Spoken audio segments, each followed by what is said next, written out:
Good morning, guys. How's it going? Forget about it. How you doing, man? Shanti, Noah, Anonymous. Just call me AI. What's up, guys? All right. Well, Bitcoin has hit that high liquidity zone that we were talking about. We're fighting it right now. And there's a strong possibility that this could be used as exit liquidity, but we are approaching above a macro point of control. So if we can stabilize above that point of control, then it'll kind of act like a barrier to prevent us from going down below it. So we'll see if we can have like a full rotation potentially to Bitcoin's value area high of this macro zone at 101. So if we zoom out on the daily, it makes a little bit more sense. Here we go.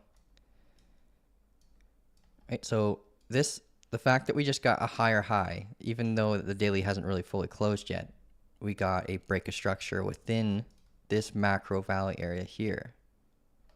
So that's a form of proper acceptance into a valley area. And now we're trying to break through that POC. There is a ton of liquidity here. So we do have quite a bit of strong possibility of reversing just because of the liquidity being there. What is the 96,400 level? There at the 96,400 level is a combination of a POC and close to $6 billion worth of liquidity. So if you're someone who's trading with a large amount of funds, like a market maker or an institution or a whale, anyone who's basically trading with more than $40 million pays attention to these zones, right? They could have entered around here, and this could be a really good spot for them to exit with the least amount of slippage. Hey Kyle, do you know how Alex is Otter Gang and are we Batman Gang? What gang are we, Batman Gang? I don't know what we could call us. You guys can think of that. That's a fun one. But I've been asked to do more than just Batman videos. I don't know what I'm gonna do. You might see some weird stuff soon. But anyways, yeah, I guess we can move the macro point of control a little bit lower. There you go.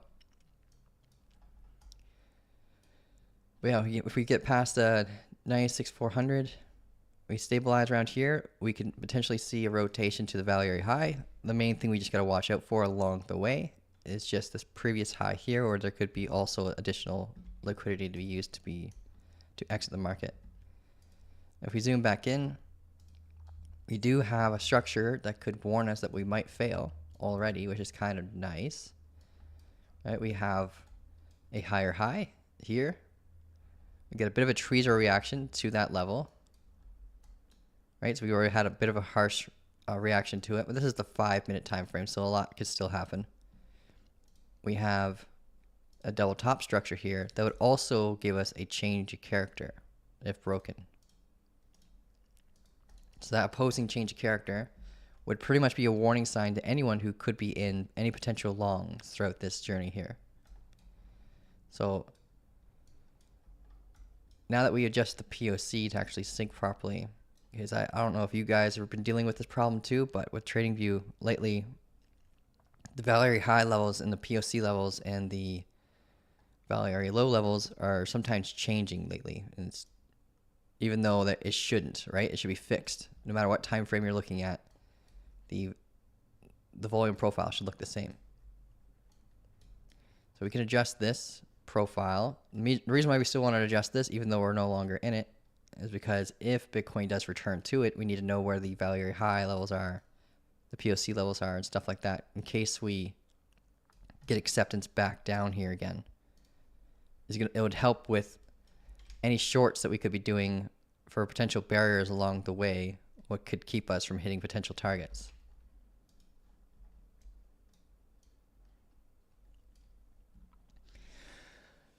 Okay, the chat's bumping. How you guys doing? S&P expected to surge. Meta blasted earnings. Dollar stacking 97K on the heat maps. Nice. We are money sniffer gang. Anyone get this man subs? Thanks, guys. But yeah, so because there isn't really much safe entries for longs unless you're already in on potential longs, I would be preparing for potential shorts. Unless we get some kind of like really clear continuation structure that we can go on. But right now we should be preparing for potential shorts. And if we keep getting continuations on the way up, and if you're already in on an existing long position, then that's awesome. Then you can start targeting like much higher levels. But yeah, the core barriers that I'm watching out for along the way up is right here.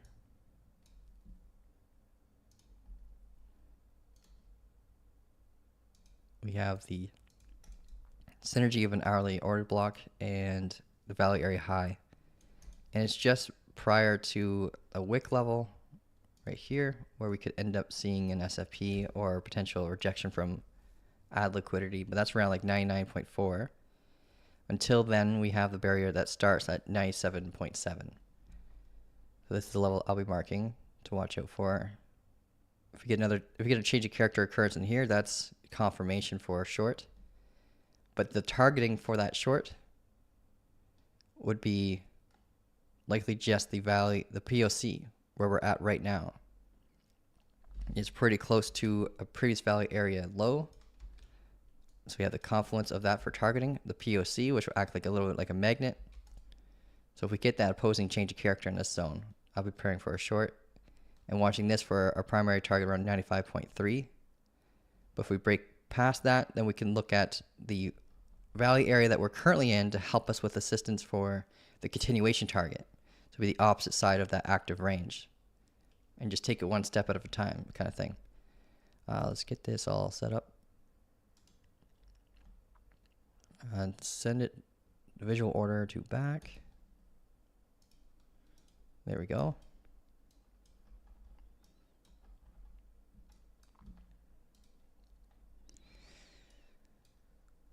All right. I did signal along on dot. So anyone who's in on the dot trade, we were watching this key level right here that need to be broken for us to kind of trust that there's strength in the position. We are at our very first barrier that we're kind of concerned about.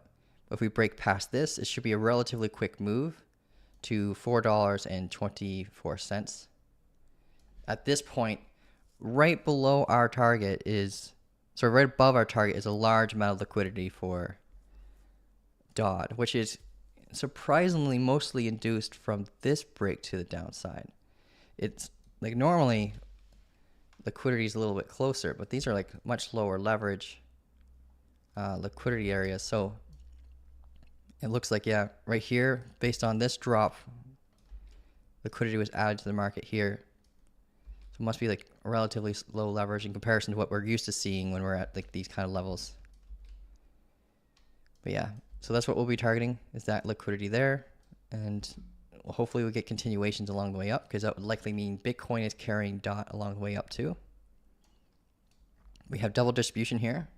So if we look at, these are all technically their own value areas, right? But when you are in a range that is constantly getting acceptance back and forth between each other, you should pull a separate fixed range for more of a macro range-bound trading scenario. And if you look at this volume shelf that we broke past, I kind of got a red dotted line here for it. Typically that means we'll start getting like fast-paced moves to the next volume shelf, which is way up here. So soon, once we get past this, once we get our next higher high, we should pretty much teleport to our target right after that. Be a really quick move after that, like based on historical price action and the double distribution. So the order book should be relatively clear between this high and our target.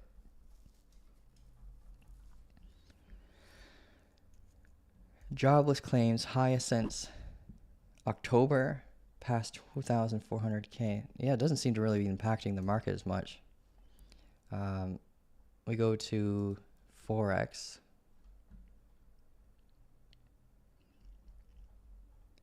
We're on Thursday, right? Yeah. Yeah, we got unemployment claims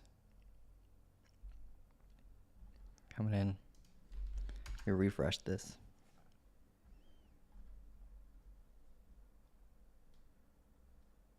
There it is. Yep. 241K. Jeez. Let's see what happens, I guess.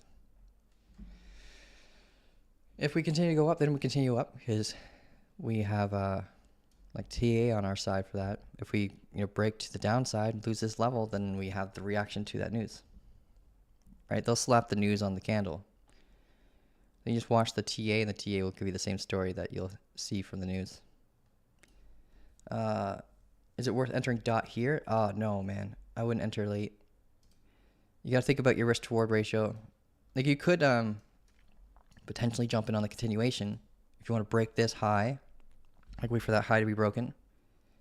Then you can use the strong low as your stop loss guard. And then at that point, you could find out if the risk to reward ratio is worth it.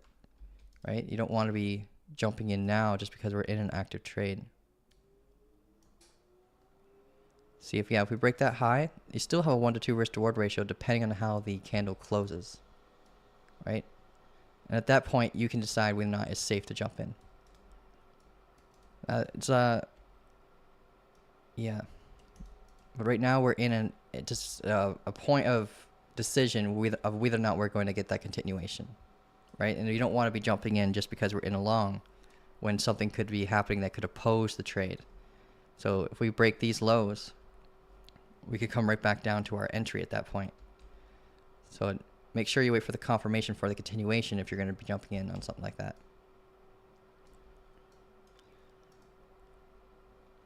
Okay. All this activity after 1 a.m.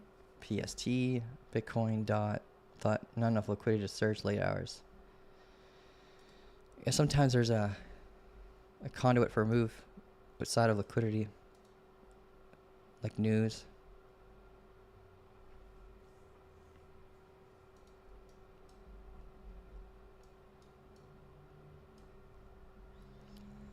We have not really dig. It's like a 1-to-1 risk to reward.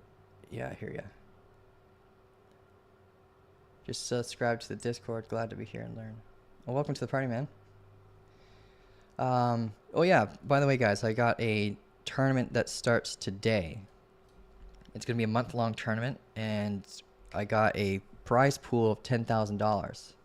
And it's in a tournament that's exclusive to the community. So it will just be like a prize that we share among the top 10. So if you guys are already like using my link, you're pretty much already like enrolled into it. But I have the link down below for you guys to sign up if you want to jump in with the tournament with us. It's going to be bumping. I'll keep you guys up to date. But I'll pull up the link.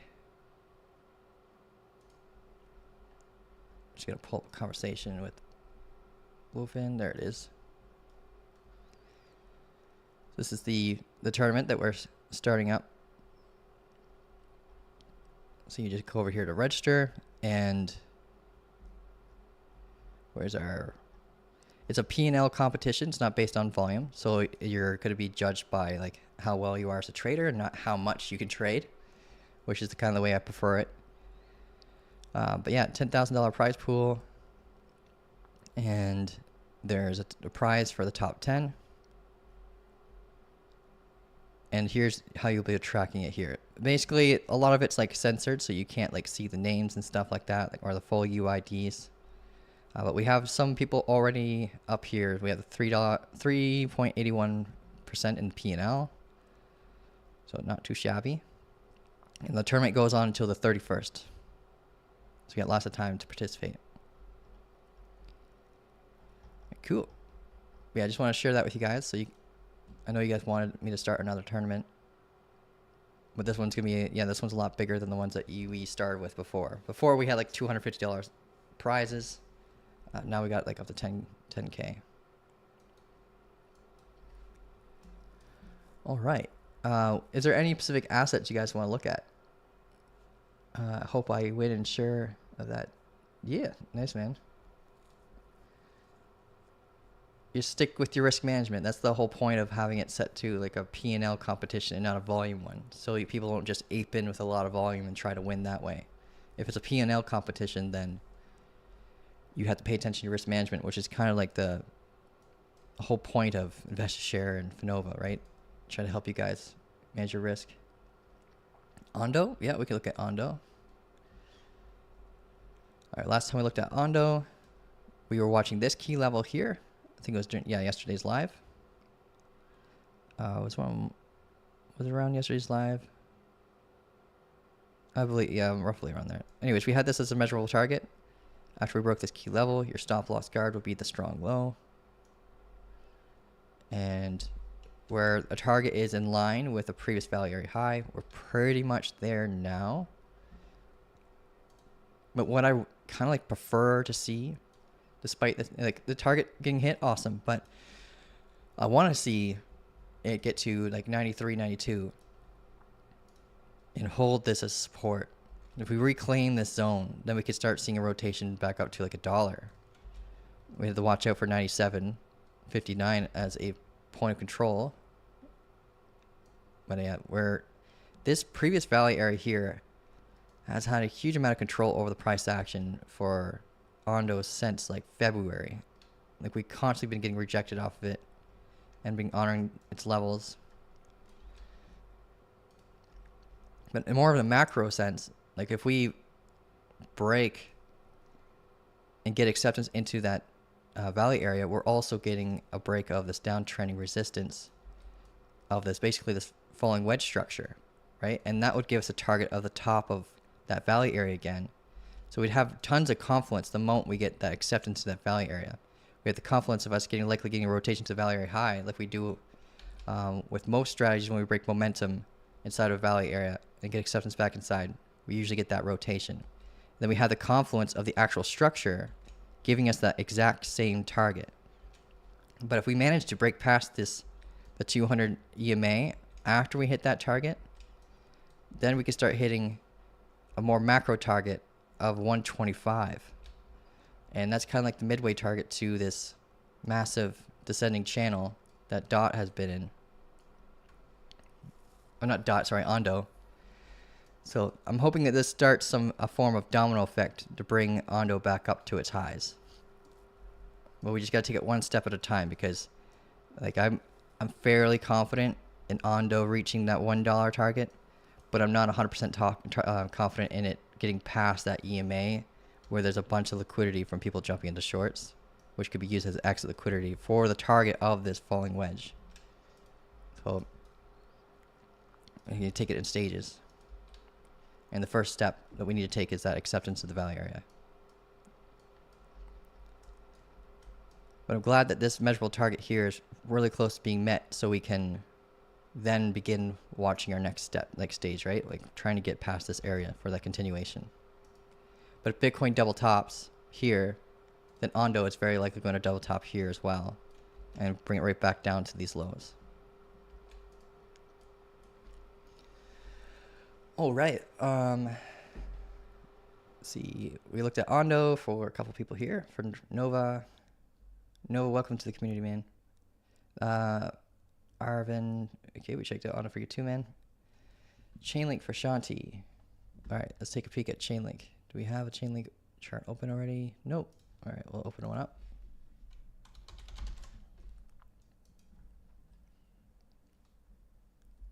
Chainlink's got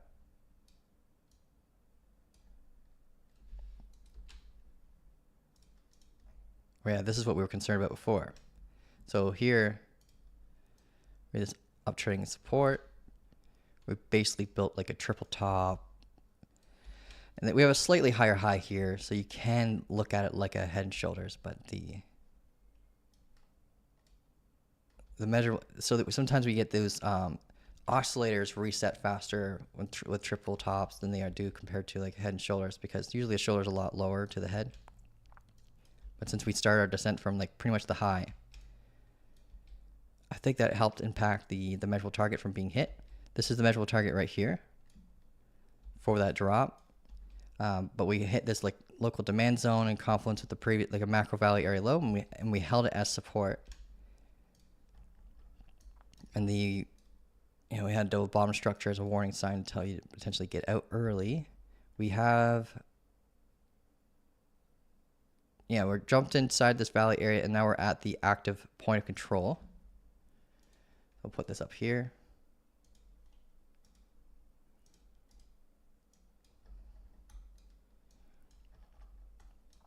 So it's kind of in the same kind of scenario as Bitcoin and Dot and Ondo. They're all kind of building structures near key levels, right? That could define a reversal if we break the neckline of their structure. And if we go back to link, like this is our key area that we don't want broken if we want to have it continue. Because of the posture of the climb along the way up, we do have to watch this zone right here acting like a demand zone. We could do that impulse move up, built a base, another impulse move up. So we could assume that there could be residual orders here. We tapped it once, we tapped it twice. We haven't mitigated the full thing, but every time we tap, even just the top side of a demand zone, it does make it weaker, right? So if we get that full mitigation, it could just be to retest and create a lower low. And if we get that lower low, that will confirm a drop down. And that drop will likely be down to 1468. Where's the bottom side of the active value area low that it's currently in? The active value area, sorry. There we go.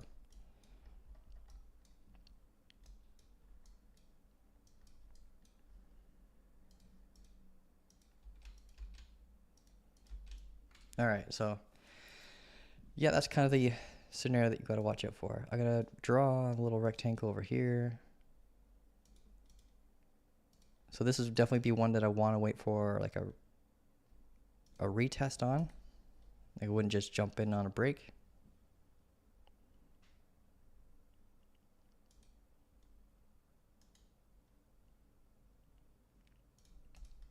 There we go. So the pathing that I'm looking for is for me to trust a short is basically like that. If we get that, we mitigate the demand zone, and we get the confirmation that we need for a short with a proper risk to reward ratio. And we can target here.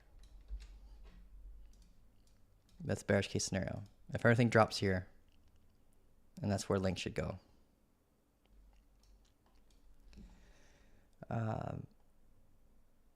MKR. If we look at MKR, I don't think I have a, that's maker, right? Yeah. I don't have a maker chart, but we can hold up.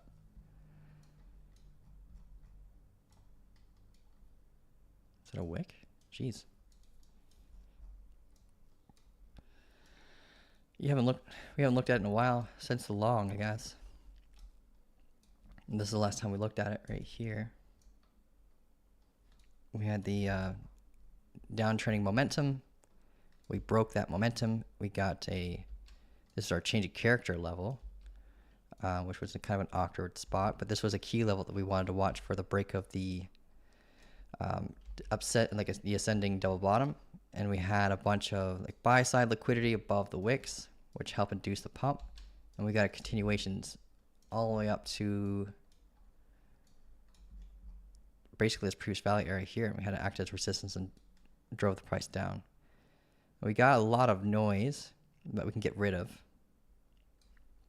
So we can get rid of this. We don't need it anymore. Get rid of the alarm.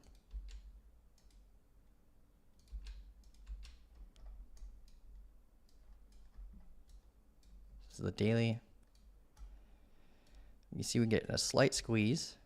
We got uptrending support right here. Downtrending resistance here, and we're getting above the 200-day EMA and that previous value area high that's been controlling the price for Maker quite a bit. The whole value area has been respected really well. So we're now, if we get that higher high break, let's see what the structure looks like in the low time frames.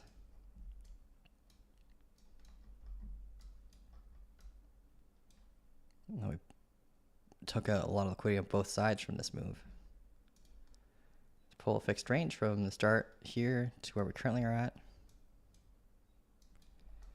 We had a very transparent, clear signal that it was going to drop here with the head and shoulders posture, break, retest, and then drop. So here, kind of like everything else, we are at the top of a local range.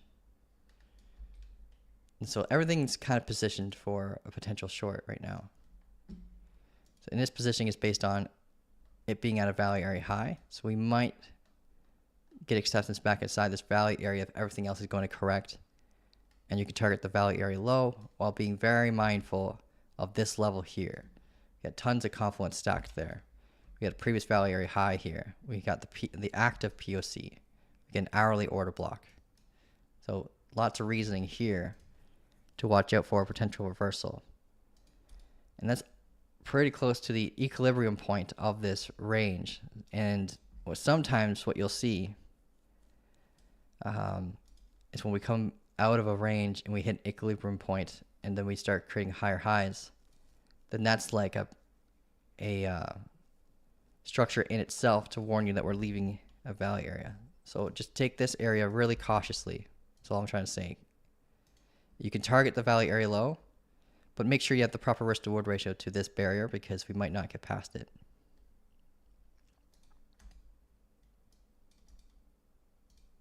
And that's at like around 149.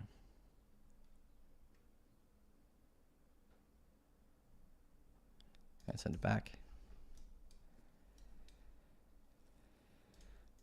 Okay, so that's Maker. I do hope that it builds enough structure and it breaks its local high within it so we can, or at least use the value area as support so we can leave that value area and confirm a much bigger move for Maker because it's got that posture and reasoning to continue to go up in a more of a macro sense. But low time frames is looking more bearish than bullish.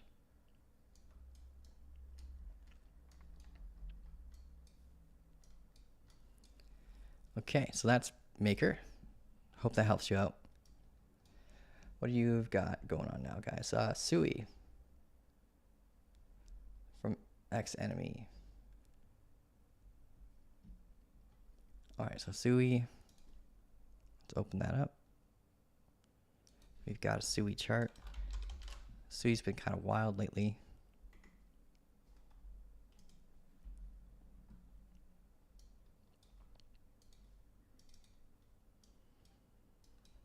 Oh, it's giving me the same kind of vibes as Bitcoin. Because we know this level here is a huge key level that we've been talking about it for over a week. And we're back at there again. So we can update this fixed range point profile to include the newly added candles. Why do we have that marked? Oh yeah, there's tons of liquidity up here that was added during this drop.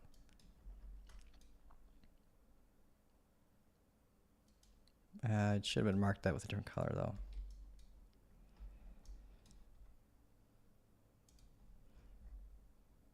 This is our last short.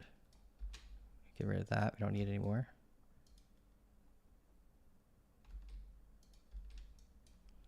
It's just going to mark the momentum right here.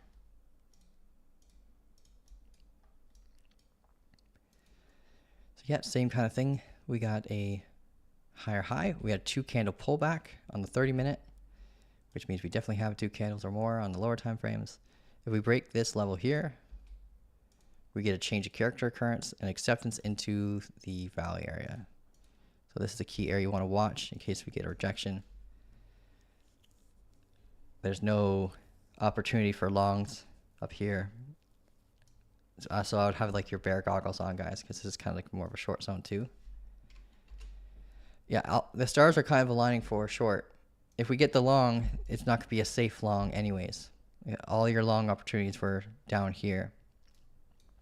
Longing over here, it's a little bit higher risk.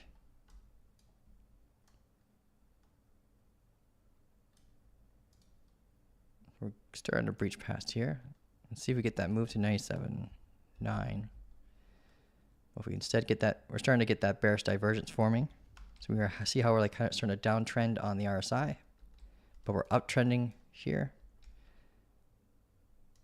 So this peak to this peak here, yeah, we're starting to get that bearish divergence. But bearish divergence doesn't confirm until we break a low. So if we start coming down, the RSI should start coming down and break this low eventually. And then this indicator will draw it for you, which is kind of nice.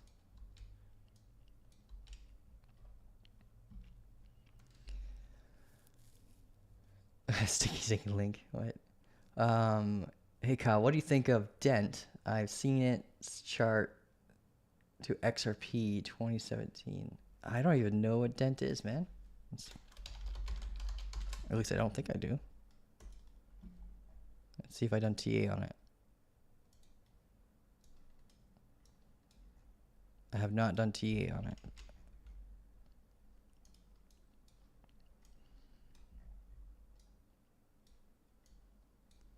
It's been around 2019. Okay, so it's, wouldn't call it an OG, but it's definitely older than the crap that's out lately. So we got a macro resistance level. How old is that? That is, the pace of the sellers, I've been weighing it down for 1,200 days. We've got a level here. We've been respecting its support. Is that a previous high? Yeah, it's a previous high. Well, pretty much the origin price.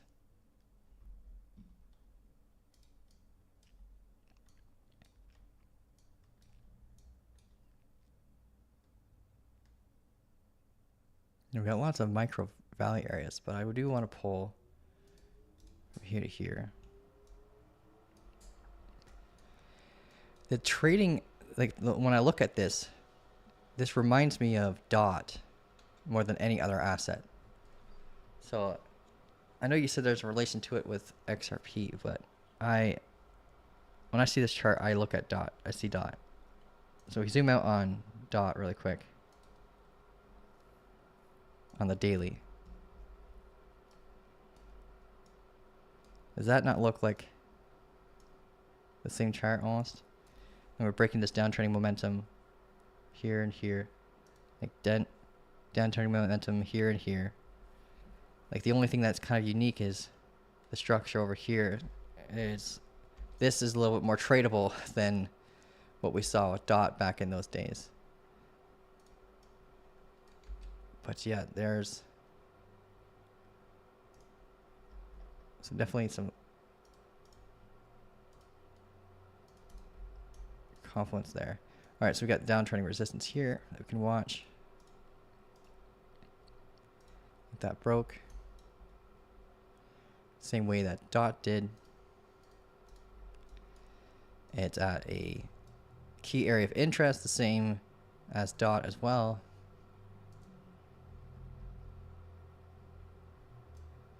The only thing that's kind of unique is its relative positioning to its value area.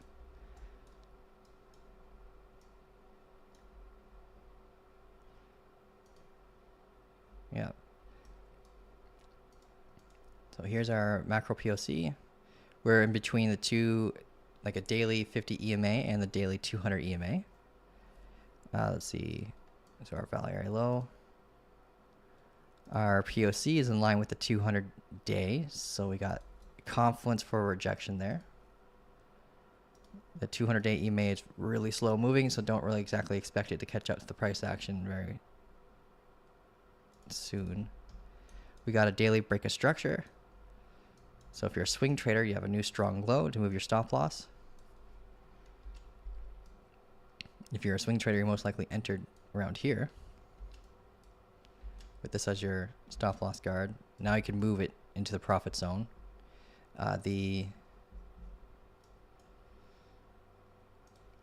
See, this is what I mean by the value area data moving on its own. This is the daily here, but they rotate the daily here the moment I switch time frames, which is not supposed to happen. So it's a little frustrating that they keep doing that. So you gotta make sure you mark your levels, or else TradingView likes to lie to you for some reason. And we hit this area as resistance. I'm going to pull a separate fixed range right here. In case we do come down, I want to make sure we have our levels marked so we can prepare for potential barriers to our short targets. So it's from here to about here.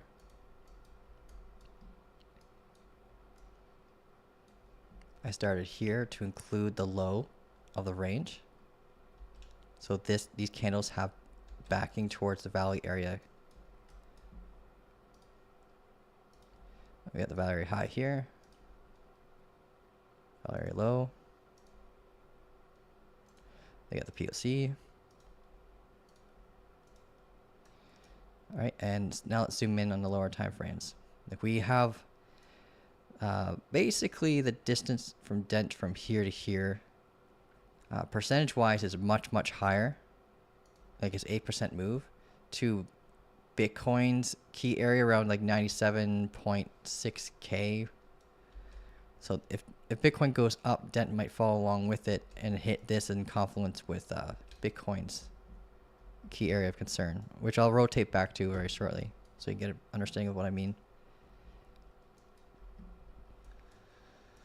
Okay, so we had an impulse move here, a base impulse move, so we can mark this zone. We also have a order block there. So we have confluence for a reversal if we tap down there. Send it back.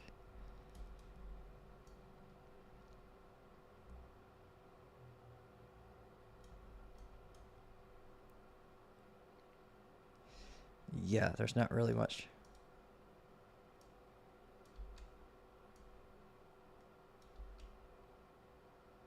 So we already had a 15-minute change character occurrence here. And we pulled back, got another change character. A little awkward.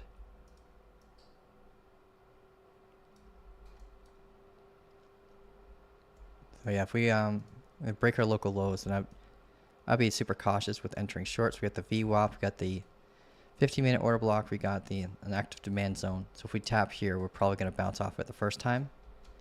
Generate a low that we could watch for a potential short. And we have some wicks up here where we can potentially prepare for an SFP. So we have this level. If you're an SFP trader, is what you would watch. Get your magnet tool out if you're using a horizontal array for that. And then the bodies is what you'll watch next. So you want to see for an SFP, is the candle come up. Let me move that out of the way. The candle to come up, grab the liquidity, and the exact same candle that comes up and grabs that liquidity needs to close back inside the range. And then you have a confirmed swing failure pattern. And then you can enter a short to target these lows. If we break those lows, you target this area here. You don't want the candle to close too much inside the range, or else it will hurt your R&R, because you want to use the wicks as your stop loss, because that's the invalidation point for a swing failure pattern. So that's Dent. I hope that helps, man. Bitcoin slow climbing, being rude. So if we do get a rejection here, it's likely going to give us the posture of a head and shoulders now. If we get a rejection. The like button is a must if you ask for technical analysis. Thanks, man. Kyle, what about Bitcoin? Can you please give us an analysis? Yeah, we went over Bitcoin. I can go over it again. Yeah, for Bitcoin, we have this zone here that we're watching out for. Right now, we're building posture for a potential reversal. So we're watching this area cautiously. If you jumped in on any long positions, then great. But where you shouldn't be jumping in on any new ones, honestly, unless you're trading like a Fibonacci pullbacks and stuff like that. You can get on the continuation, so you have like measurable targets internally through the trend. But right now, if you are like more of a swing trader or more of a like a change of character trader, like myself, like I like to trade opposing changes of characters for the contrarian entry within ranges. But if we get this move up, this is our key area that we're watching for potential rejection. If we don't get it now, it's either now or then kind of thing. And that right now is at 97,800 roughly is where it starts. We have an order block here. We have a value area high here. We have liquidity up here, like quite a bit of liquidity up here. But we have a lot more here. So this is a moment where we can get a rejection from this zone being used as exit liquidity that's been there for a while. Like we've been up here, it's been up there since March, like 25th.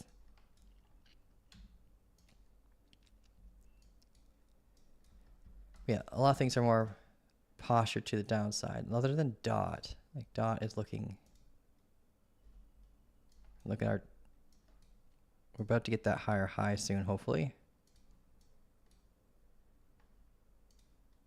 Get that higher high, then we'll likely get that continuation up. And because this here is where we have a low volume, low amount of interest here. So the order books are usually pretty blank. So we usually get these fast paced moves to the opposite side of the key area. So if Bitcoin decides to go up, at least we have an active position to kind of carry us up. That was safe to take, like a safer trade to take. Bitcoin was an awkward one to try to grab unless you got in down here.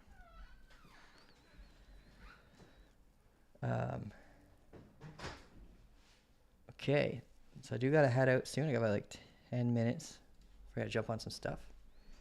I was surprised to hear yesterday that Energy Web Token is basically dead. Chico said he could go to the moon. I haven't heard from Chico in forever. I haven't watched his stuff. Interesting dude. But yeah, I was talking, in comparison to what Energy Web Token used to be, Energy Web Token has so much less liquidity than it used to have. So I'm worried about Energy Web Token dying. It was in a really bad spot last time we looked at it. If I pull up Energy Web Token again, and this is a project that I had a lot of faith in when I first started trading.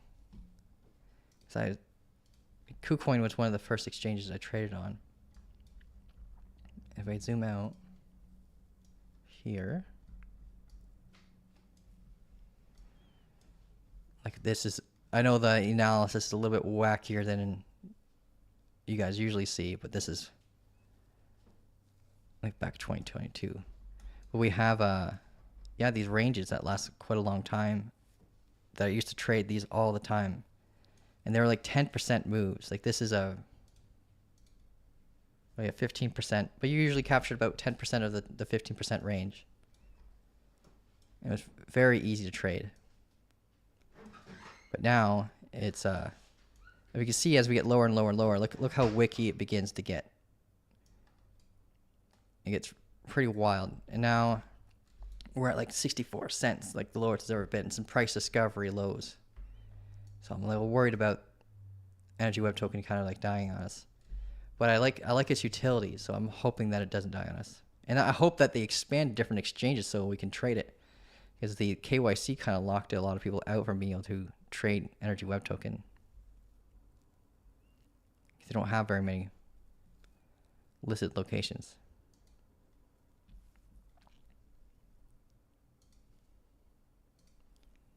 And zooming back in on Bitcoin. Man, it's so slow right now.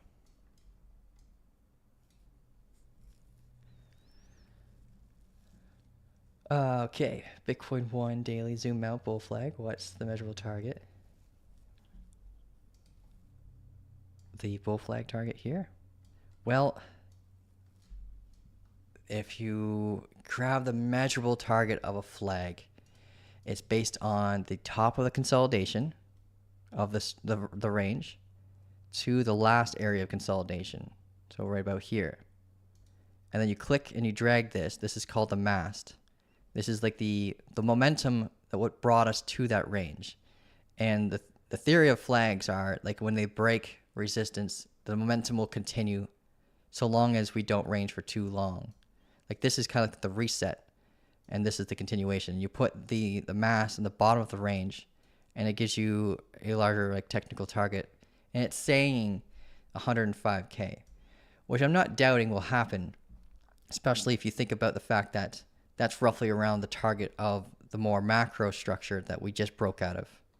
So this could just be the conduit for that continuation for the falling wedge leading into the flag from an already existing flag. So we're just like leapfrogging our way up. But yeah, we have to treat it as if this is the key barrier along the way up that could prevent us from hitting a target like that. So take it in stages.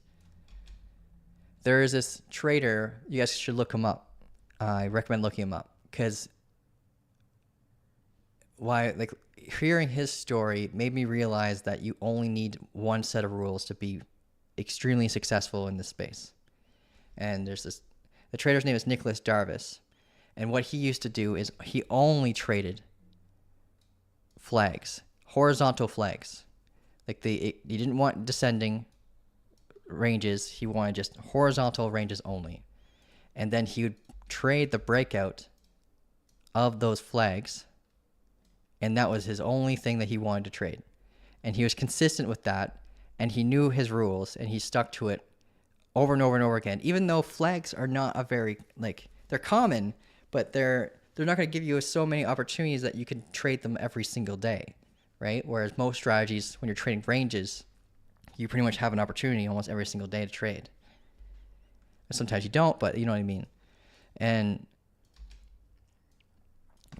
But yeah, Nicholas Darvis grew his account to I think it was $2 million just by consistently trading horizontal flag patterns. So what I took away from that is just consistency. If you just stick to the same set of rules over and over again, you back test it, you master it, you know exactly what you're looking for. It's very easy to be consistent when you're looking for the same things every single time, following the exact same rules every single time. So, yeah, so I recommend looking into Nicholas Darvis because it's kind of a cool story. You captured the flag? Nice, man.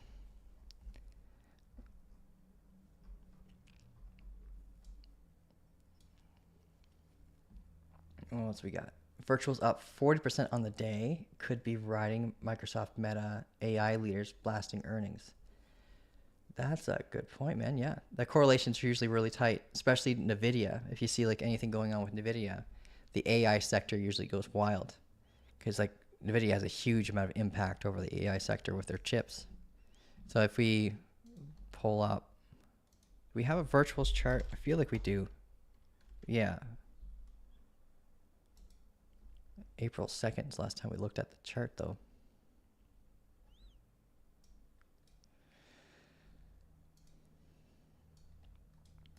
We had this downtrending resistance here that broke.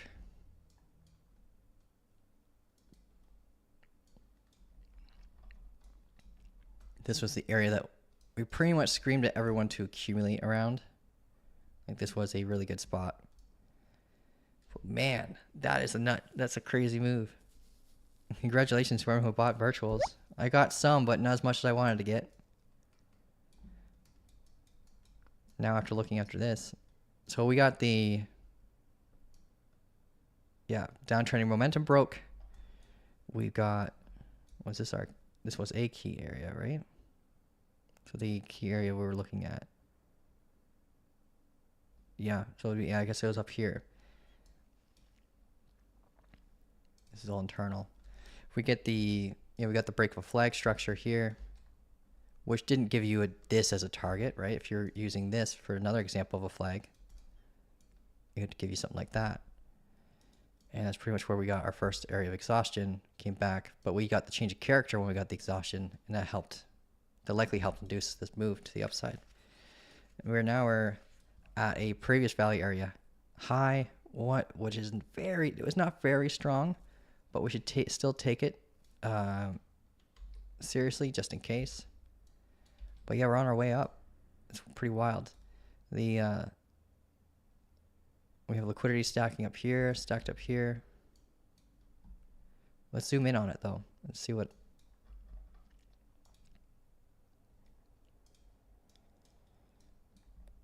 Yeah, another internal flag right here. But yeah, this is the next area of concern. So what we want for that continuation is to get above 180. Use it as support. But this is definitely a zone where we're going to want to prepare for potential pullbacks, right? We have a massive move to the upside.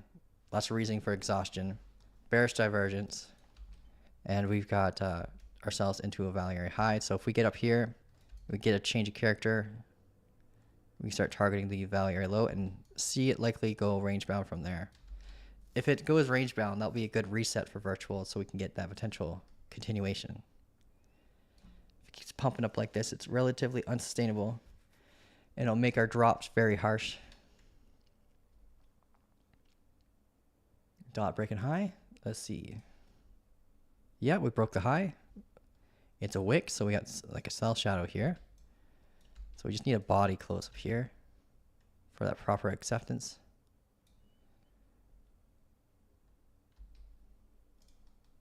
Just gonna mark this really quick. Just in case we swing failure pattern off of the local wick. That would bring us likely down to here again.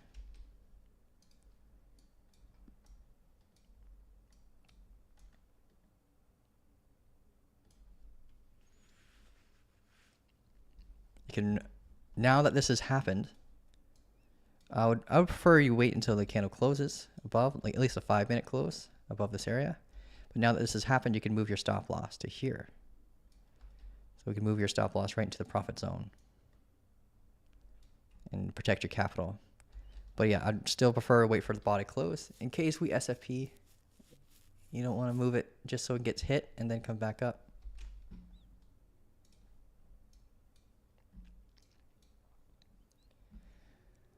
Can we look at Bonk?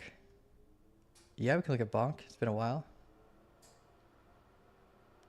Ave 1 day, good fair value gap on both sides. Nice. When you have a fair value gap on both sides, it's good to definitely look at liquidity heat map charts so you can help that with your bias. Whenever there's like that neutral bias and you have a hard time figuring stuff out, look for clues like using the heat maps to kind of help with your bias there. But always like use structure to define your entries anyways. Okay, so a little awkward candle.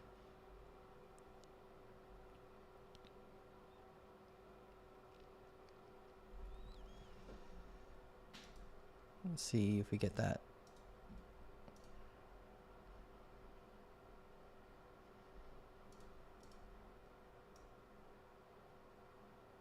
It's looking good.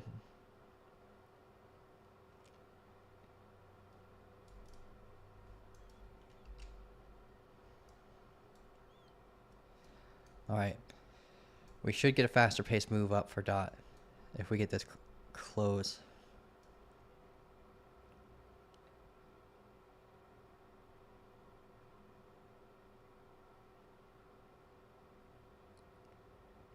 All right, we got to close.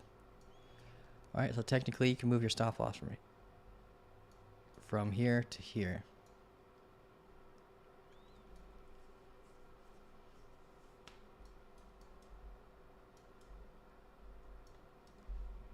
Let me zoom out really quick on the... Yeah, so we should have a fast-paced move soon.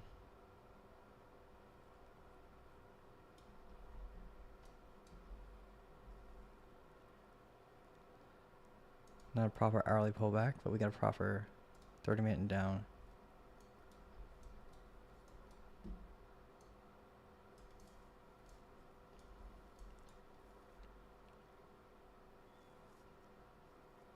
The 15-minute structure looks more bullish than the 5, which is great.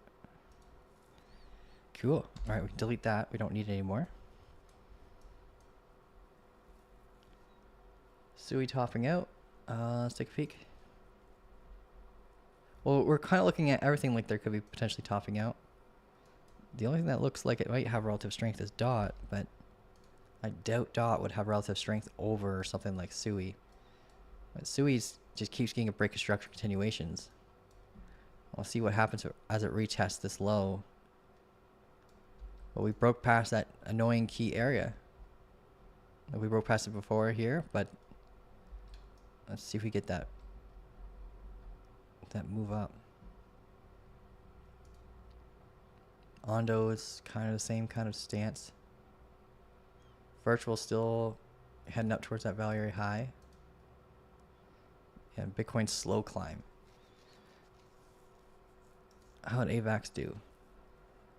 Yeah, AVAX did good in our demand zone. Good spot. Percentage sell time with Bitcoin shorts. That part SFP confuses me. Are you in the, if you're part of the community, you get a course included.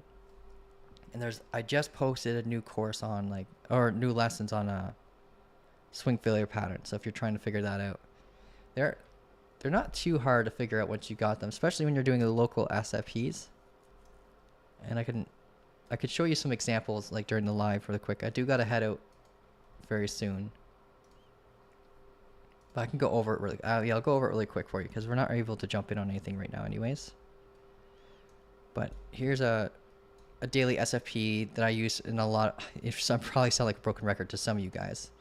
But here's a daily one that's very easy to learn from because this structure is very beginner friendly.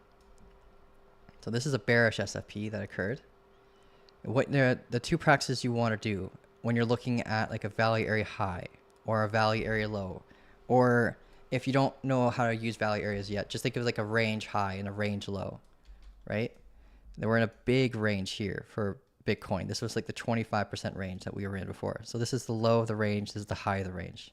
These are the best areas to be preparing to look out for SFPs. They will have the highest outcome of not just hitting their targets, but surpassing their targets. So here is a top of the range. You want to mark your bodies, right? So you're basically defining your price acceptance zone.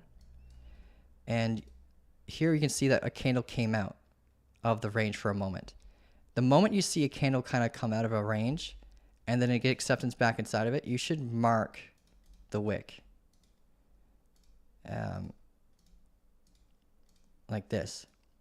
And then what you want to look out for is another candle coming up and grabbing that newly added liquidity, right? All the money that was just added in the form of stop losses, liquidations, all that fun stuff. If it's taken again through here, it's likely being used as exit liquidity for a large market maker. And then if that candle closes back inside the range, so this yellow line, so long as it closes below this yellow line, that's a swing failure pattern. This is a swing failure pattern candle. So the moment that closes, that in itself is a set of rules you could use to tell you when to jump into a short. And then you can use the top of the wick as your stop loss guard.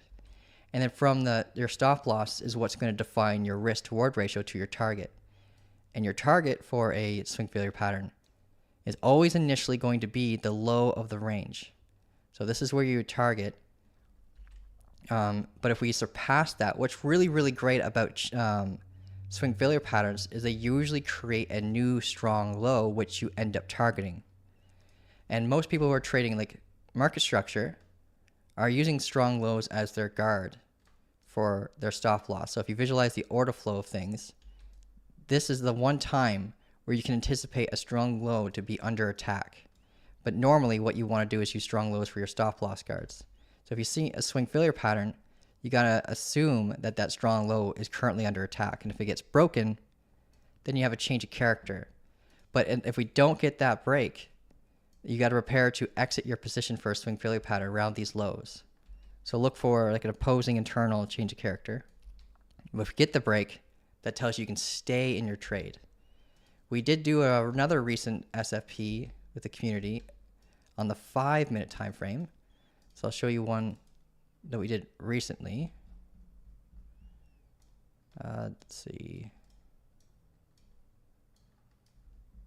Right here. There we go. Here's another really good example. So this is a 5-minute time frame one. It looks a lot like what we just saw, right? But here's the wick this time, right? And we came up, we had a full body close. So this kind of like defined our range body acceptance. And we came up, we grabbed that liquidity, and we closed back inside the range, and we started targeting here. I believe this was during a live. Yeah, so this is Monday around 9 a.m. So almost very shortly after the live began, we jumped into it. So Monday. So yeah, look at Monday's live, and you can basically learn how to trade an SFP because we go through the entire trade in that live. And we got in during like the pullback. I got in during the pullback instead because I didn't like the R&R to our initial barrier. But then we surpassed this barrier, which was that order block confluence with the VWAP, broke right past it like it wasn't even there. And then we hit our initial target, which was a previous value area high. I believe it was active value area low at the time as well.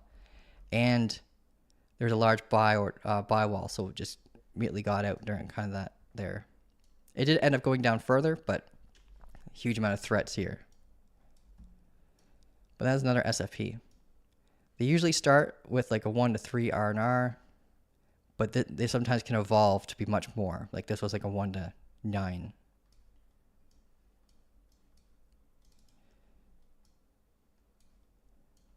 All right, so Bitcoin got that bit of a rejection here.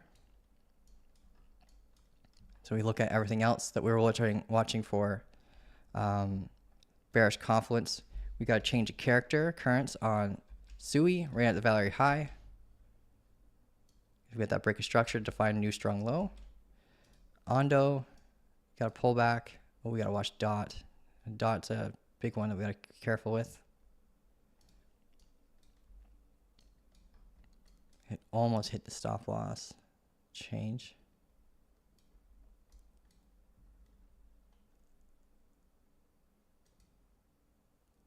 Okay, Link, we broke its low. You just got to watch for that retest. You need at least a 2 candle pullback to consider it a safe retest. And then a lower low. And target again, it's down here. Be mindful of this POC along the way, 1480. I got to go at a bad time.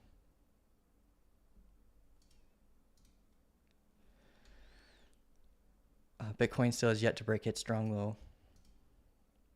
Virtuals is kind of slow to drop, which means relative strength. Good sign for virtuals.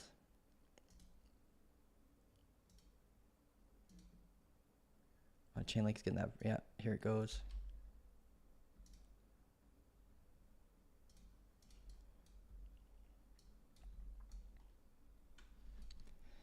Can we see XRP? It's Bonk about to break. Dot stuffed out. Oh yeah, so sorry guys, got lots of stuff being thrown at me here. So I can look at these 3 requests really quick, and then I gotta head out, guys. Sorry. It's a Bonk. Do we have a Bonk chart? I didn't think so. I thought we might have made one for Wagner because he likes bought for a bit.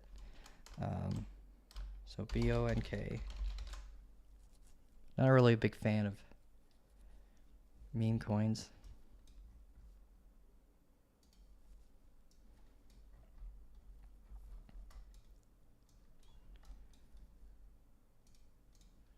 Bonk is building a relatively large head and shoulders pattern. Not confirmed yet, so it's not a head and shoulders until it's confirmed. But we are building that posture, right?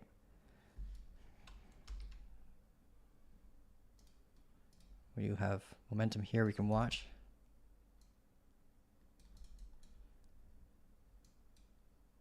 So our current area of interest is way down here for this range on the hourly.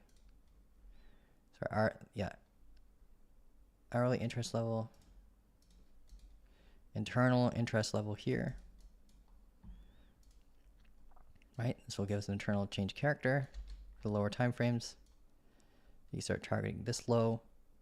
If we break that low after this break, then we can start watching this area for that continuation.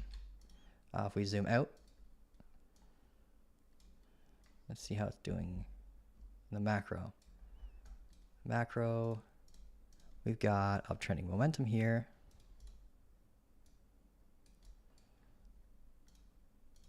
Downtrending here that we broke. So we can just delete that.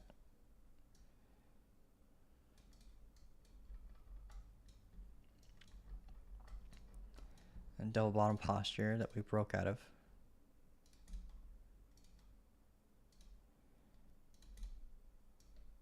All right, and we pretty much hit our target for that double bottom. We're fighting against the 200-day EMA, which is young to this chart.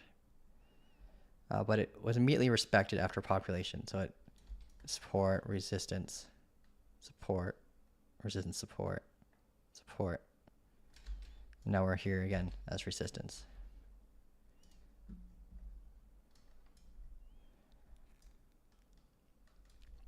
It is looking more bearish than bullish. No pun intended, because I'm pretty sure Bonk is a bear. Or I could be wrong on that. I'm thinking about Bozo. Yeah, Bozo's a bear.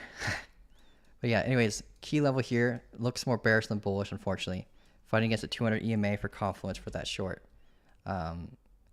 We've got this neckline. If broken, we'll have a change of character occurrence that could bring us down to here. If we break this, this is under threat. If we break this level, I could anticipate that Bonk would very likely go to this local demand zone here. So I'd mark this area as a potential reversal location. So look for opposing change of characters here to tell you when to get out. Or just close at your target, so you don't have to worry about the risk.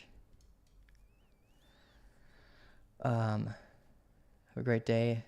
And InvestiGang. Okay, that's a good name too. The InvestiGang.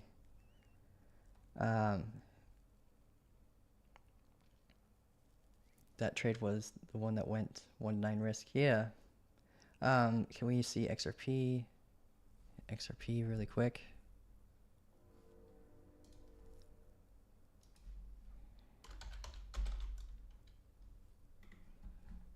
There we go.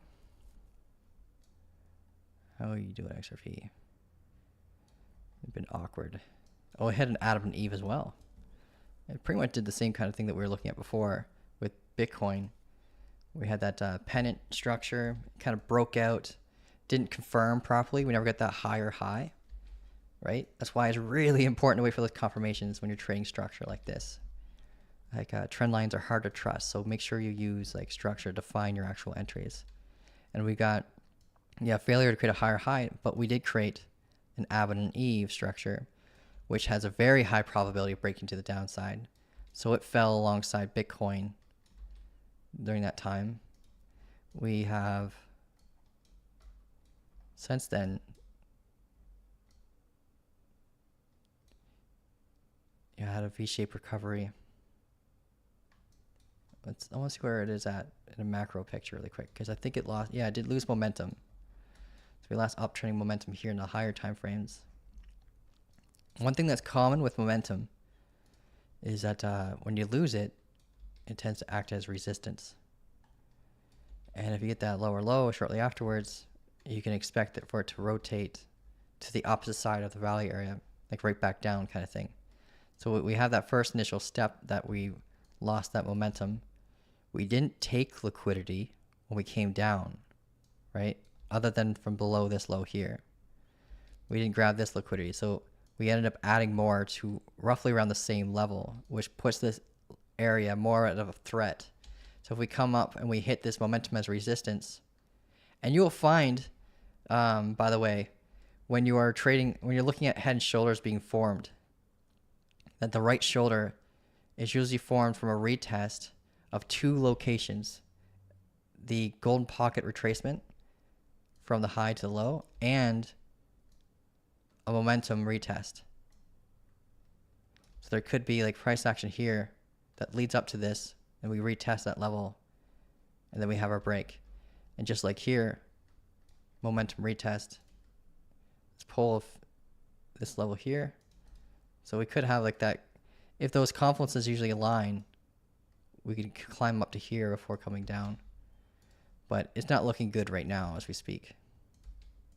So we might not get that form of confluence.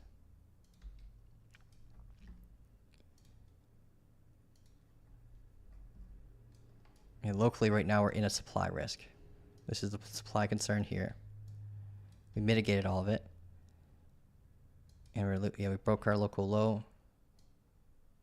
And now we're coming back down. So I'd mark this little fixed range and prepare for the value area high to potentially act as support. So if you're in on the active shorts, this is what you got to be watching out for.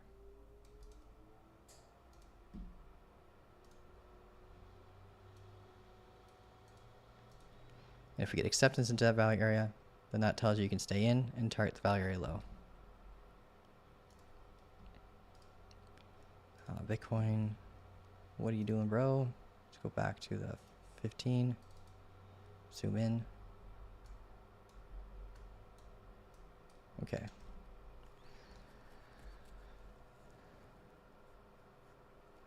It seems so pretty straightforward, yet I realize that the lines of the draw are so differently. Oh, so one thing you should pay attention to, I'm not sure if you're talking about like a fixed range volume profile. The charts that I'm on might be different than the charts that you're on. So one chart that I use quite often is the bit stamp chart for my like a longer term analysis. But when you're doing if you're trading on something like, or doing analysis on something like Bybit, your value area highs and your value area lows might be slightly different. Maybe your candles are automatically adjusted on your screen. No, I have logarithmic turned on.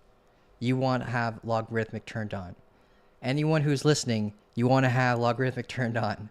Like I've had like professional traders that have been trading longer than I have not know about logarithmic mode, and I tell them to turn on the button and it increases their win rate by like 15%. Because when you're on auto mode, your candles movements are not relative to the positioning of a percentage-based move anymore. You need to have logarithmic mode in order for that to work. So what's happening in like auto mode, for example, it's crunching the price action to help fit it on your screen so you can see everything, which is convenient, but it makes your trend lines and your levels lie to you. Your horizontal levels shouldn't change too much, but your uptrending and downtrending levels will be lying to you completely. Auto ban. Yeah. It's like one of the first lessons I teach in my course, because it's so stupidly easy to impact your TA. I'm gonna create a brand new chart just so I can show you guys exactly what I mean. I'll just open lessons, and then I definitely have to go, guys. I'm sorry. So if you go to the daily, this is like a little working on a lesson here. Sorry. But let's turn off logarithmic mode. So we see this chart here. We're going to draw a downtrending level of resistance. Okay. So here, this is a bull market trend line. If this breaks, a lot of people will be preparing for a bull market shift and a lot of the market narrative would start to shift, and we'd start seeing like a lot of bullish activity. However, as soon as it broke, we broke down further, right? And everyone would scream, fake out, all that crap. So what you do, how do you switch it again? So Nova, on the right-hand side where you see your price feed, there is, oh, you can't see it because my face is in the way. One second.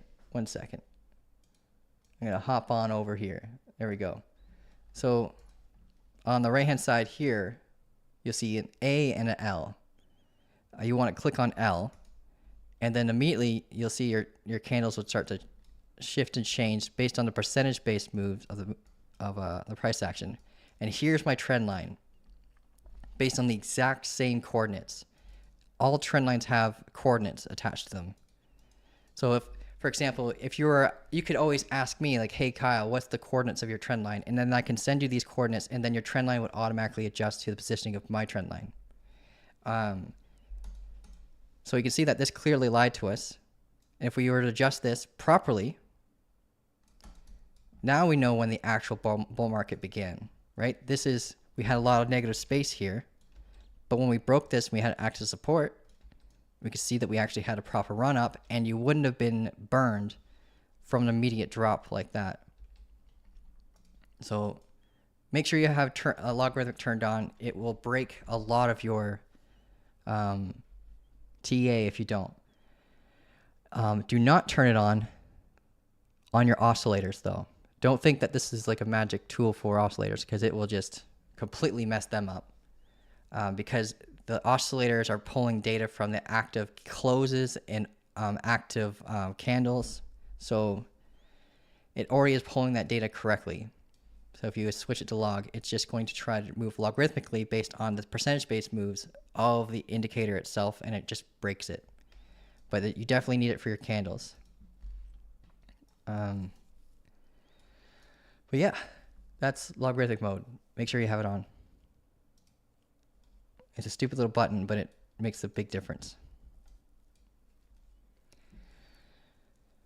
Okay, guys, I have to head out.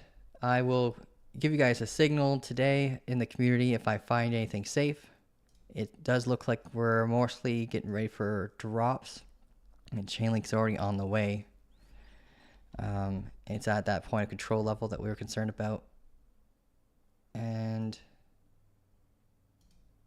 DOT broke its key level here, so it can come down to, so it can come back down to our entry if you didn't move your stop loss to be stopped out at a small gain. Unfortunately, we're hoping for much more, but we already knew coming in that this was going to be an area of concern, right? At least that's what I signaled for you guys. But yeah, guys, I will see you guys in the Discord. Today is Thursday, so we have Lucas's call at 5 p.m. Eastern, and he goes over market structure.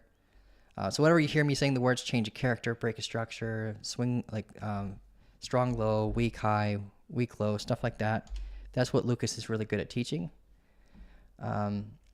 We have it in the course, of course, but if you have any questions outside of what's learned inside the course, he can help you through that stuff. All right. Thanks for the stream. It was really helpful. Looking forward to some good signals and trades. Right on. All right, cool, guys. Have a great day, and I'll talk to you soon. And remember, we got that tournament going on. So if anyone wants to join us, the tournament starts today, and it ends on the 31st with a $10,000 prize pool. And the link down below will also give you 20% off your trading fees. Sorry for sounding all salesy and stuff, but that, helps a lot. Helps with the channel. All right, guys, have a great day, and I'll talk to you soon.